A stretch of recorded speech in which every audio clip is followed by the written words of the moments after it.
in ka ga wani mutum ya zo shi yana gyaran mota, zai zo karkashin tirela, ka gan shi a cikin bakin mai ya shiga karkashin mota yana gyara, ka ga kayansa idan ka gamu da shi da wannan kayan a masallaci ba ka sha'awan ka hada sahu da shi don zai bata maka kayanka.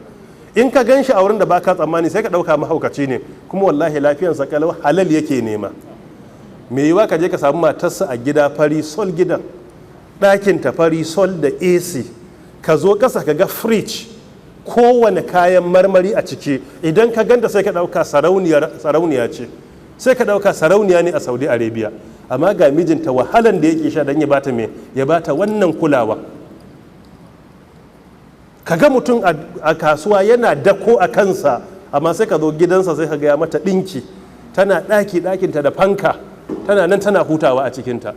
Shi idan ka gan shi da kayan dakon an yi faci kaca-kaca, in za ka gan shi a wani sai ka bada hanya ka ɗauka mahaukaci ne, amma wallahi ba hauka ba ne, kayan neman halal ne. Ai aikin bai dace da mace ba. Yanzu mace ya dace ta ɗauki buhu mai kwano 100 a kanta? Wannan duk inda ka ga an yi lodin masara manyan buhu kwano 80, 90, 100 sai ga maza ne ke yi, bai dace da mace ba. To yanayin jikin namiji shi ya dace da wannan sana'a din, saboda jiki ne na wahala, amma jikin mata jiki ne na mulki. Shi yasa addini yake na a kula da su, a karrama su.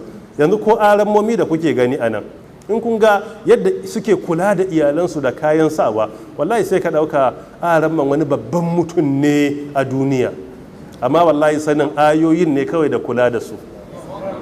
Sai ka shiga ko'ina ka yi ta al'imani don ka yi me, don ka rufa mata asiri.